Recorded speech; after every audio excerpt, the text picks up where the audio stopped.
from the Signature Bank Studios. This is Chicago's Morning Answer with Dan Proft and Amy Jacobson on AM 560. The Answer.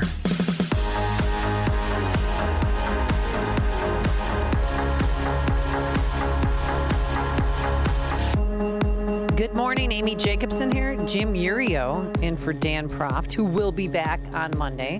So thanks for filling in, partner. We've had Pleasure's mine. a very busy morning. Yeah. And our good friend, I'm going to throw him under a bus. I got to tell you. Stephen Moore, who normally joins us on Wednesdays, like, oh, no, I can't make it. Oh, Jim Urio's filling in? I'd love to call in on Friday. At 7 o'clock, I'll be there. Or at 7:05. Well, it's now 7:09, and there is no Stephen Moore. I texted him twice. It says delivered but not read. All right, well, read the text message, please. Good morning. It's me interviewing on Chicago radio. Where are you? I'm looking forward to it, by the way. That's what I said. And you too, I mean, because the markets did not do well yesterday, and I'm trying to be patient. Yeah. Patience is wearing thin, but this seems to be a who's going to budge first situation between President Xi and President Trump, and who's going to get to the table first, or what needs to have. So there was movement on it that is kind of being underreported over the week, because when representatives from China said they want respect and they want a point person appointed on the U.S. side of the negotiation. So to me, I read that as kind of a big deal, like them trying to say, can we talk about this like grown-ups, which I think is interesting to me that they'd say anything at all. By the way, so everybody, public opinion of a new president and the way they're handling economy always goes in lockstep with equity markets. So if the stock market's down, everyone's like, oh, there's a new president. Which, by the way, we were delusional to think that the type of transition that Donald Trump is trying to orchestrate from whatever that previous fiscal policy was of the last administration to what he wants, even if you are 100% convinced, as I am, that it's going from bad to better or bad to good, the transition itself is the rocky part. So I think we were all nuts to think, oh, Donald Trump's president, he has the back of industry, everything's going to be great and the stock market's going to go higher. That's silly. Now, the fact that it appears to be a little bit self-inflicted, I still think he is moving towards freer trade. Okay. When you say these tariffs are going to be reciprocal, and if you lower yours, we'll lower ours, I guess by definition that would say you are trying to angle towards freer and more open trade. So for people to look at him and say that he's a protectionist and he's this and that, no, I disagree with that. And if you take Donald Trump seriously, but not literally. If he says he wants to raise all our money and lower taxes because he's going to get money from tariffs, I don't necessarily believe that. I just think he wants the people on the other side of the negotiating table to think he's dead serious. 312-642-5600 if you have any financial questions for Jim Urio. Because where do you and Stephen Moore differ? So when I was on the shared stage with Stephen Moore in Orlando about 3 months ago, and we talked about the tariffs. And Stephen Moore is against the tariffs. He's against, again. Because a tariff is a tax. Of course it's a tax. Why don't we just call it, But let's talk about how, like when Donald Trump said the consumer doesn't pay the tax, the other countries will. He's wrong, but not as wrong as people say they are. Because there's literally, historically, when an unreasonable tariff is levied, the exporter country tends to subsidize the industry. The exporter company tends to lower their prices, lower their margins to stay competitive. The importer company, if they're importing raw goods, tends to lower their prices so consumers will still buy them. And then only do you get to the consumer. And someone asked me, well, why are you going last with the consumer when you lay that out? Because the consumer is the last person on the line. That's right. And again, by the way, currency pairs between countries sometimes tend to adjust to tariffs too, to take some of the sting away as well. So Donald Trump was wrong in saying that other countries pay for it, but not 100% wrong, maybe 50% wrong. Okay. And then when is the stock market going to level out? That's a great question. I was going to ask you that. No. Oh, yeah. Please. Again, if anyone who's just rolled his eyes like, uh-oh. Anyone who's been following me the first quarter of this year knows that I do not like the stock market. I still don't like the stock market. So gold, everything, invest in gold? I've been accused of being a gold bug for the last 2 years. What about silver? So what's interesting about gold and silver, and you tell me if I'm getting too in the weeds on this. No, get in the weeds. Gold-silver ratio up until 2017 was about 60. If that gold silver ratio, that's price ratio, still was intact right now, that would imply about a $55 price on silver. It's currently trading at 32. After 2017, that spread bumped out to 90. That would still imply about a $42 price of silver. But the problem here is that world central banks have been buying gold at a rate not seen in 75 years. And that all started with Russia. When we froze them out of the SWIFT payment system and froze them out of and it locked up all their dollar-denominated assets. We are the world's arbiter of trade because we have the reserve currency. Well, embedded in that is that you're supposed to look at it with fair and open mind. And the world, particularly countries that are not on our good list, looked at us like, wow, you guys are being a little heavy-handed in this. Perhaps we'll get out of some of our dollars and our U.S. treasuries and move into gold. Now, it's only in 5 years' time. It's gone from 60% of the world's reserves were held in dollars and treasuries, and now it's down to 57. So it's not an enormous move. But is it significant? Heck yeah, it's significant. But the gold to silver thing, gold is what those central banks are buying, not silver. And that's why that ratio is bumped out to about 102. But I am long silver now because I think there could be a snapback trade. Breathe. Got to get all my words in. Lights up when you talk about this. Exactly. It's so funny. I know. It's like, wow, I don't need coffee. Let's just roll, baby. Well, what about, oil prices? Because the price of a barrel of oil has dropped significantly in the past, I'd say, few weeks. Mm-hmm. Why aren't we seeing that at the pump? Because prices are still near $4. Because it's not the way it works. Because I'm laughing because when oil prices go up $10, those gas stations raise prices the next day. When they go down, they don't. Now, there's an actual real reason for it. And the same thing when eggs go down, why we don't see that in the grocery store right away. Because a lot of those people have bought inventory at a certain price and they need a certain price. But that's the non-nefarious part of it. To think that there's not an actual nefarious part of it, you'd be wrong. They are very slow to lower prices, and they do look at all the other gas stations saying, is that what they, is that a thing? Of course they do. Of course they do. Again, if you and I were running the business, wouldn't we? Like, oh, that Amoco finally lowered their prices. Maybe we have to now as well. But if nobody else does, I wouldn't. And if people are still coming in and we're competitive. So prices are sticky downward. That is a basic economic concept that's gone on forever. What about pain at the grocery store?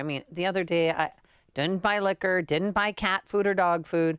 I just bought some salmon, some broccoli and cauliflower, some other things, and it was $68. Sure. And that wasn't even.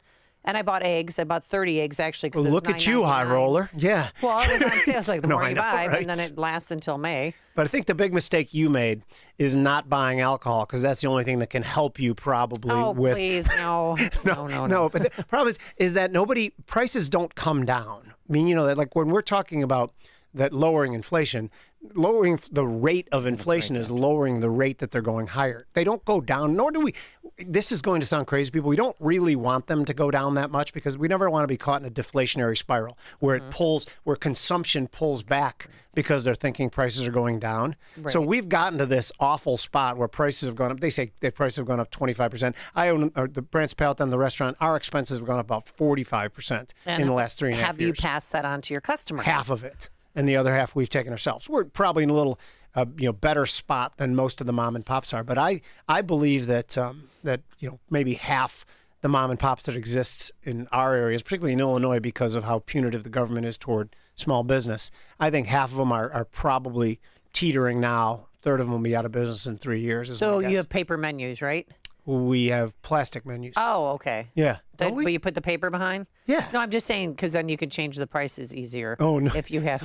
The only one who's making money in the restaurant business is the people who print the menus. Yeah, because they have to change quite a bit. But we've raised about 25. I think our customers really appreciate that too. And I tell them straight out, we're in for the long game. I want to be taking your money for 5 years and 10 years, not just right now and then go out of business because you stop coming. So It's a business decision by us. It's not any sort of kindness, but we have not raised our prices nearly as much as other restaurants But you have great food at Brant's, I can tell you that. Thank you so much. After eating last night at a so-so. Yeah, I heard. Yeah. I'm not saying names. You know the Torontos? That Mario Toronto, one of the, because we buy bread from them, so does everybody else. But he just did a thing on his Instagram, and he has hundreds of thousands of followers about how great Brant's is, and I'd like to thank him publicly. Oh, that's nice. Yeah. So it's good. cool. And how long has Brant's been open? So Brant's has been open there in that spot since 1931. Oh, my Yeah, What? I bought it in 1933. So no, I'm just kidding. That's right. We bought it 12 years ago. Okay. We opened 12 years ago last week, and we bought it from the Brant's family, who had owned it pretty much. It was a big gangster place. You know, it was a Capone, Toohey. Roger Toohey was the gangster who originally put it there to be a speakeasy during Prohibition. Really? But then the Capone gang and the Toohey gang fought over Brant's and other places like that, and the beer industry out in the suburbs. Did they have a fight inside the bar? Oh, yeah, there was a Brant's? gunfight inside the bar. Yeah. Really? Yeah, when they finally came in 1934, and now Capone's already incarcerated by then, but they finally took over. And the way they took it over was they had Roger Toohey put in jail for a crime he did not commit at all. I read the court transcripts. Mail It was fraud? ridiculous. No. No, it was kidnapping a guy by the name of Luke Factor, who was the brother of Max Factor, who was in with the Capone gang. By the way, this stuff reads like there's no mobster novel that you've ever read that has as many twists and keep going turns. on. I want to hear about Like, this. it goes on for like an hour. Okay, so Well- Toohey goes out to the northwest suburbs because Capone made crap beer in Chicago because they had crap water.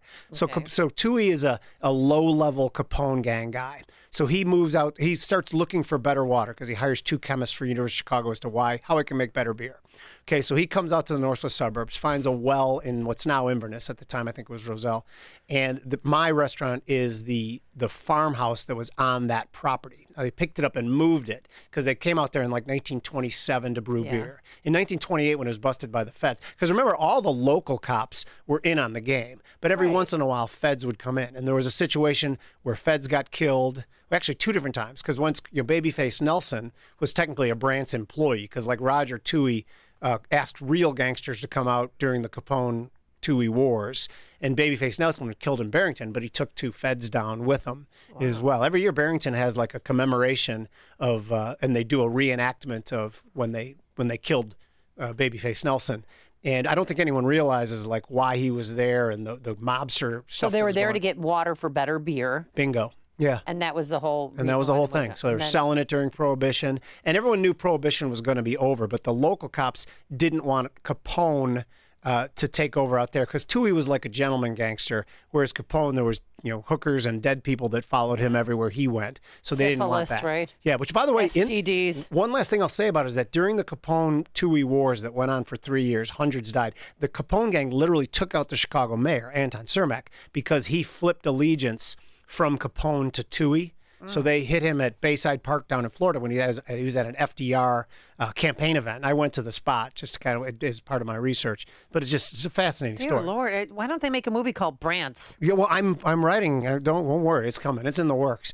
Really? I wrote So a they couple had chapters. an actual fight inside that bar. Yeah, 'Cause when your they bar took it over. seems that you Yeah. haven't changed the decor at all, or No, it seems- looks like it's from the 1930s. I know. Yeah. because it is from the 1930s. But Jim right? Schwantz, Jim Schwantz, who's the mayor of Palatine. You know, Oh yeah, right? Schwani. Schwani, Where you know did him. go? He used to play for the Did I go Bears. to prom with him? Schwani, did he go to Fremd or? He went to Fremd, yeah. Okay. Did you really go to prom with him? no, You're joking. I went to Fremd's prom, but not with Schwani. Because he's I was with one of his friends. He's your age, not mine. It's funny, but he's the mayor of Palatine. His grandfather was in Brant's in 1934 as a 9-year-old, and told the story of how gangsters came in.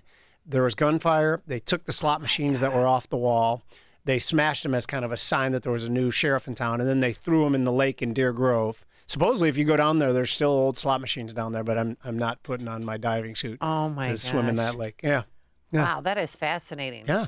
So if you want a bit of history and a great burger, Oh, and you guys, if you Go to come to Brant's. Brant's and But you also want you the have great real story, tacos. we do the fish tacos. We put them up against anybody. okay, Yeah. but what were you saying? I didn't mean to No, interrupt if you. someone wants to come to Brant's too, and we have a conversation about this. Obviously, I hope it's one of my favorite things to talk about. But we'll drink a beer. I'll tell you the whole story because I left out about 60% of it, 70%. Oh my God! All right, thanks. Yeah.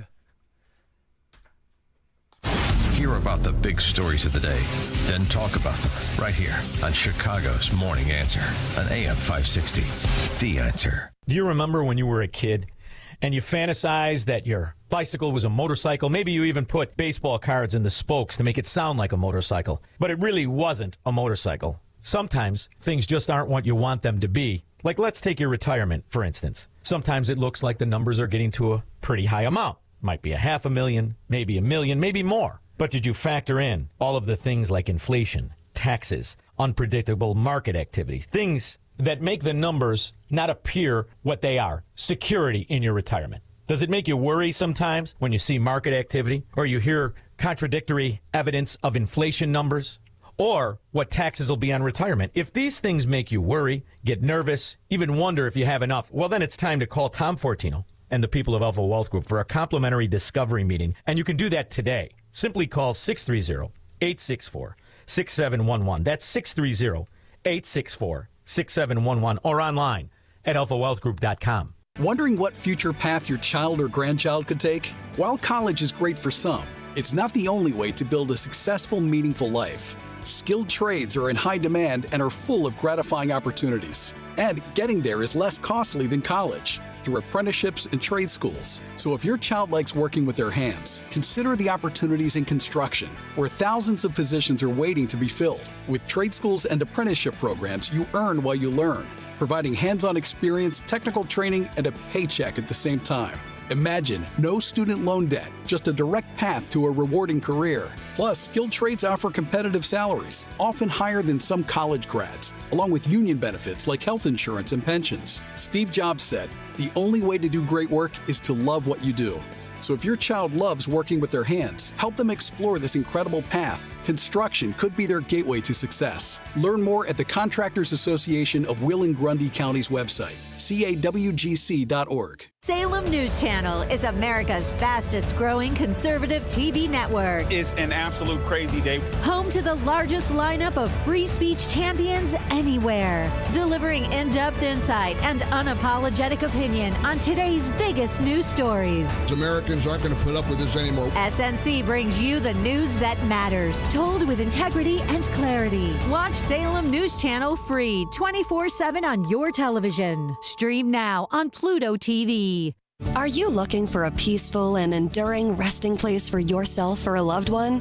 Discover Fairview Memorial Park in North Lake, Illinois, a tranquil haven where your family's legacy can be honored for generations. We're excited to announce the upcoming completion of our beautiful new garden mausoleum opening this spring, offering both above-ground burial and cremation options. This serene space is surrounded by meticulously maintained landscaping and beautiful trees. With limited space available in our mausoleum, now's the time to plan ahead. Reserve your family's place today with prices starting around $7,000. And for a limited time, take advantage of a $500 discount when you pre-purchase a crypt. To learn more or secure your spot, visit fairview-memorialpark.com. That's fairview-memorialpark.com. Or stop by Fairview Memorial Park at 900 North Wolf Road in North Lake. Fairview Memorial Park. Peacefully beautiful.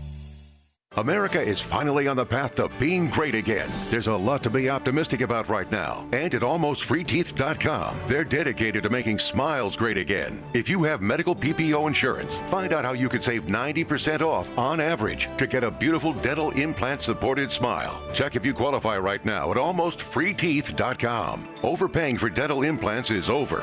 That's almostfreeteeth.com for a confident smile that you've never had before. Almostfreeteeth.com. AM 560, The Answer.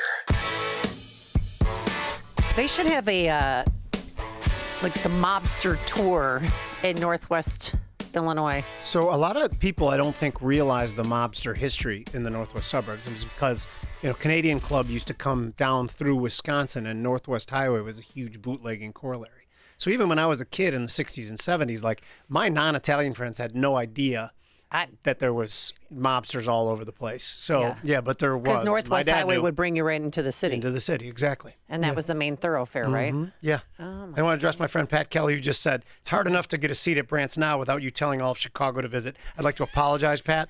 And if you're going to come visit Brant's, anyone else, come on like Monday or Tuesday, because I don't think Pat's there on those days. Oh, Mondays and Tuesdays are good days? Yeah, because we're not very busy on those days. Every other day it gets What time do you open from when to when? And why we should have a live broadcast from Brant's? I agree. We have to talk to Walt. He's the real boss. You I'm mean the Walt? face. Who's Walt? I've never heard of Walt's this Walt my partner. person. Oh, Yeah. Walt who? Because Walt's never. Why isn't Walt Walt on the is show? The best. Walt was a long time. He was the Motorola guy. This is how it played out: is that he was the CIO of Motorola. He's brilliant and a hard worker. He's one of the only guys I'd partner with. And when Motorola split Mobility and Solutions, he went with Mobility. And when Google bought Mobility, I knew that they were going to give him a huge check and fire him, and he'd be looking for something to do. So I set the trap. Sorry, Walt. I set the trap, and now he runs it. Which, by the way, people were like, "Well, you guys have no restaurant business." And I was like, "I have Walt. He knows everything. He can fix anything. He's great." Yeah. And it took him like 2 weeks to be a great restaurateur. But To Walt figure is, it out? Yeah, Walt's the man. But he makes all the real decisions because So like buying, I'm a little flighty. purchasing, and he Oh, does yeah, he all of does that. everything. The menu. I tell the stories and flirt with the old ladies. Which, by the way. We get a lot of old people, but they're different. They're funny old people. They're like old people with the rough around the edges old people. Yeah. Well, you get your regulars, right? Oh yeah, we love our regulars. They're and your so staff. great. Do you have a high turnover rate? We with your do staff? not. We don't. The only high turnover part of it is when we hire the high school and college kids, and that's by design. We do Right. that as community outreach. But our real employees, our long-term employees, we almost never get turnover. Wow. Do they get vacation time? Sure. Oh, look at me now. I'm dying. Now I'm going into the weeds. Yeah, sure. What no. about a 401k? We do. I do You know, you not don't believe do it. Again, you have to ask Walt. Do you believe in 401ks? Of course. Do you have? Yeah. Yeah, of course. Yeah. Anytime you can keep money away from the government, that's my sweet spot. I know, but my 401k took a hit. Well, yeah, of course. Yeah, you're I know. supposed to- yeah. It's so when is it going to bounce back? 2026. I have long thought that the journey of 2025 was going to be rocky, but I do think 2026 is going to be the beneficiary of that. I think at some point in time in the next year, there's going to be generational stock buying opportunities. I just don't think it's yet. I think we plumb the lows one more time. I think there's a lot of things we have to get straight for the new administration before people are going to have confidence. Well, what about? And I was going to. Oh, I just lost my train of thought. I'm getting That's old. fine. Because you got me going, I can just keep talking over it. Yeah. So we'll take a few years. But what about this is my question to you. Who are they really collecting the tariffs? Because people, meaning politicians, make these big declarative statements. I'm 125%. Now, it goes from 40 to 85 to 125 to 140,000 or 140%. Is anybody actually collecting the tariffs from China, from America? First of all, are you suggesting that Donald Trump makes declarative statements without necessarily a follow-through? How dare you? No, of course he does. So the answer to the question is I don't think there's any mechanisms put in place. It's not like something you can just, call everyone at every port going, oh, yeah, you're supposed to charge 10% on this. I think there needs to be actual forms filled out. I don't think it happens immediately. So I don't think it's really happening now. So people were talking about the fact that deficits are the same as they were before. Right. Well, of course they're the same as they were before. And probably deficits are probably going to get worse in 2025 if he does what he should do, which is walk back regulations and lower taxes, particularly on the capital gains taxes and business taxes, like he said in the campaign. Those things come back. Deficits will blow out on the short end, but then they will get a lot more narrow going forward because we are in a punitive tax environment, and lowering taxes will increase the revenues from taxes on the federal level. That I can guarantee. Okay. Coming up on Chicago's Morning Answer, congratulations. We're the first in the country, the first U.S. city to adopt a policy aimed at keeping January 6 offenders out of city government jobs. We'll begin there with Alderman Lopez. But first, we have to head back into that newsroom once again. And here is John Cruz. Thank you so much. Good morning. It's 62 degrees in Chicago on AM 560 The Answer. I'm John Cruz in the AlmostFreeTeeth.com newsroom. It is Good Friday. Services across the city happening today. The Little Village neighborhood doing their 2-mile procession for the Stations of the Cross this morning. Most schools and government buildings closed today. Stock markets have the day off, but a majority of private businesses and organizations remain open with regular hours. Maryland Senator Chris Van Hollen meeting with Kilmar Abrego Garcia in El Salvador. He's the immigrant mistakenly deported last month. His case, the center of a growing legal battle involving the Trump administration and Supreme Court. The gunman in the Florida State University shooting not talking to police. He's been identified and recovering from a gunshot wound. 2 dead, 6 injured there yesterday. Meanwhile, President Trump hopeful about cutting trade deals when he met with Italy's prime minister on Thursday, saying deals with Europe and China are possible. This after imposing a 145% tariff on all inbound Chinese products, China retaliating with its own tariff. News is a service of AlmostFreeTeeth.com. What if you could save on average 90% for dental implants and get 100% of your smile back? With a Blue Cross Blue Shield PPO or FEP, it's possible. Check if you qualify at AlmostFreeTeeth.com. A check on traffic coming up in 2 minutes on AM 560 The Answer. For nearly a decade, AM 560 has marked the start of summer with a night of cigar smoking and great conversation. And this year, we've expanded Cigar Night to 2 nights. Wednesday, May 21st at Gobert's Farm in Pingree Grove, and Thursday, May 22nd at Gaelic Park in Oak Forest. Featuring the great Larry Elder, along with AM 560's Dan Proft and Sean Thompson. Tickets are on sale now at 560theanswer.com/cigar. That's 560theanswer.com/cigar. Sponsored by Fox Valley Coins. This year, Holy Week is the same week for Christians and Jews. Passover commemorates the great exodus of the Jews from Egypt. For Christians, Holy Week begins on Palm Sunday, April 13th, when Jesus rode a donkey into Jerusalem and crowds waved palm branches and cheered Hosanna, loosely, a praise of save now.